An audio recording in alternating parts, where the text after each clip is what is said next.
Welcome to Sentence Combine, the Combine. I'm your host, Miss Winsley. Now, in the previous two lecture videos about clauses and unlocking the types of sentences, you learned about independent and dependent clauses, and then you learned about the 3 and 4 types of sentences independent and dependent clauses, when you combine them, can make. Now we're getting ready to watch kind of a hands-on overview so you can kind of see what it looks like when you combine. Then we're going to practice a little bit. So let's talk about the first sentence type, the easiest one. So we have simple sentence, or we can call it S or SS for simple sentence. Now, simple sentence is very easy. All it is one independent clause.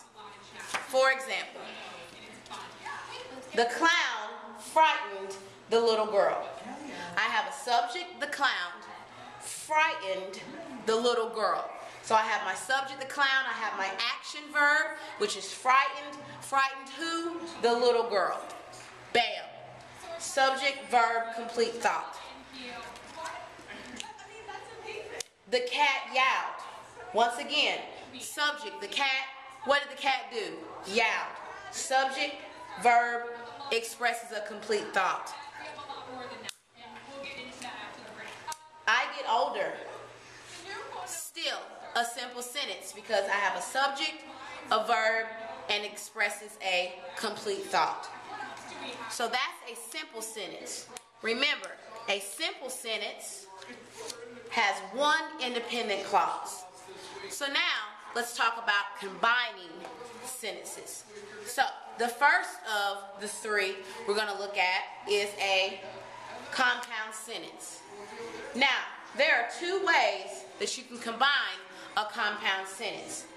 The first way is you can have the independent clause, comma, fanboys, followed by independent clause. Second way, independent clause, semicolon, independent clause. So, now let's talk about fanboys. Now, fanboys, or the 7 coordinated conjunctions, allow you to combine any words, phrase, or in our case, clauses, as long as they connect and they're similar. Now, there are functions for each of these 7 coordinated conjunctions. For and or present a choice or alternative. Do I want chicken or beef for dinner?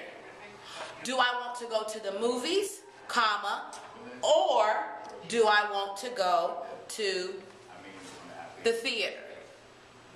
I choose to refrain from texting while driving, for I can put other lives at risk. Or I can put other lives at risk. So for and or present a choice.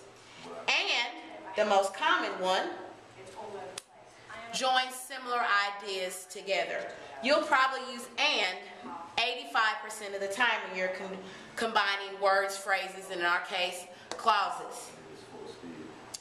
Now, nor, which you don't frequently use, but it's still there, presents a negative choice. So it's pretty much the opposite of for and or. But and yet present 2 contrasting ideas. You typically hear people say, when you say, after you say something and then you say, include the word but, you kind of cancel out what you just said because you're about to present a contrasting idea. For example, Congress understands the need to end the government shutdown, but they refuse to come up with a compromise. 2 contrasting ideas, I join them with the conjunction but. And lastly, we have so, to show a result or effect. My car wouldn't start yesterday, so the battery must be dead. All right, so let's practice a little bit with these sentences.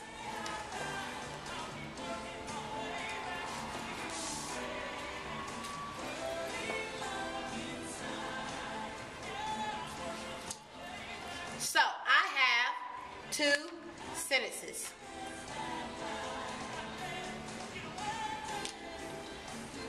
The dog barked. The cat yowled. Now, by themselves, they're independent clauses. However, I want to create some sentence variety. I don't want to just have two simple sentences in my writing. I want to combine them to show my reader that I know how to write. So how do I combine them? Way one, I can use a comma and a fanboy. So, the dog barked, comma. What fanboy could I use? Well, firstly I could use and. The dog barked, comma, and the cat yowled. I just combined my two simple sentences to make a compound sentence. What else could I do? What other conjunction could I use? I could say the dog barked, so the cat yowled. Or I could also say the dog barked for the cat yowled. It doesn't matter, well it does, but as long as you have that comma after your independent clause, the fanboy you can choose can be any of the 7 as long as it makes sense. Now let's look at the second way that you can combine a sentence. You can do a semicolon. Let's try it.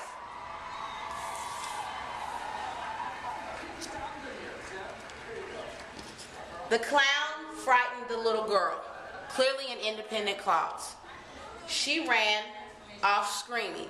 Also an independent clause. Way number 2, I could use a semicolon in between the two independent clauses. Let's try it. The clown frightened the little girl, semicolon, she ran off screaming. I've just combined the two independent clauses. So we have way number 2 and then way number 1. The clown frightened the little girl, comma, so she ran off screaming, for she ran off screaming, or and she ran off screaming. Which coordinating conjunction do you think makes the most sense?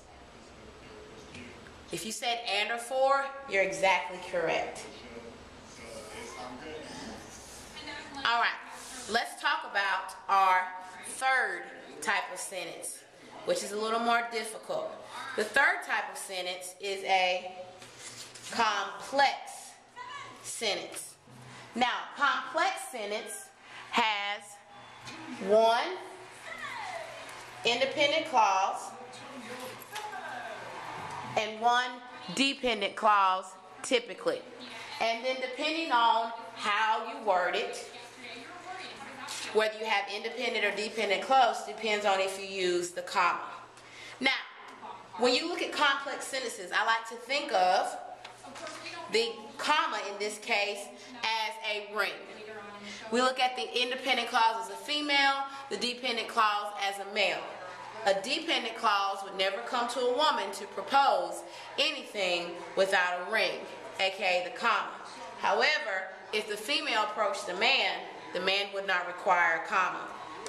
So it's kind of a little trick. So let's do one. So we have our two independent clauses. So one needs to be turned into a dependent clause. And that's when we come to our subordinating conjunctions. Remember, all they are conjunctions that typically start a dependent clause. All right, so here we go. Bam. I've just made this a dependent clause. Because the clown frightened the little girl, I need to now join it to this independent clause. What do? I add a comma. Because the clown frightened the little girl, she ran off screaming. I've just made a complex sentence. Or I could say, she ran off screaming.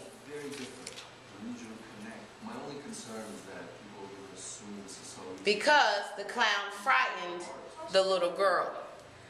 Now my independent clause is first and my dependent clause is second. Notice I did not need the comma that time.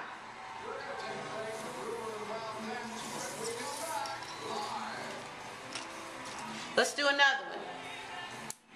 Here we go. Now it's a dependent clause. When I get older, that is my dependent clause. When I get older. Now, if I want to use option 1, I'll put the independent clause first. I don't need a comma. I will be able to drive when I get older. Or, when I get older, comma, I will be able to drive. Complex sentence. Now, let's look at the last type of sentence. A compound, complex. So the last type of sentence, all you're doing is you're combining type 2 and type 3.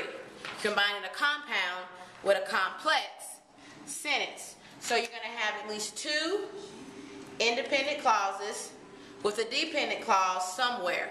And you have to use your compound and complex rules for it to make sense. All right, let's try one.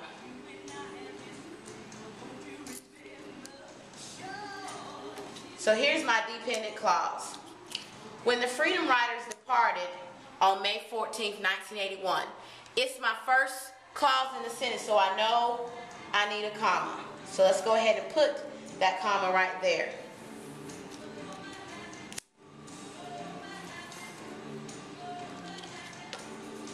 They were determined to travel through many United States.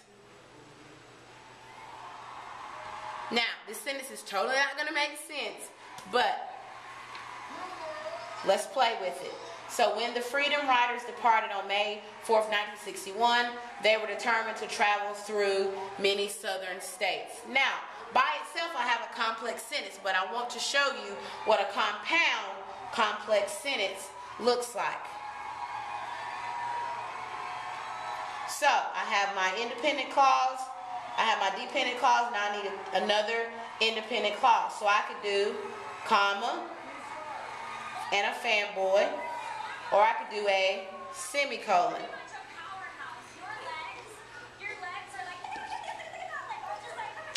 I will be able to drive, period. I have my dependent clause and my 2 independent clauses. Or we could do it like this.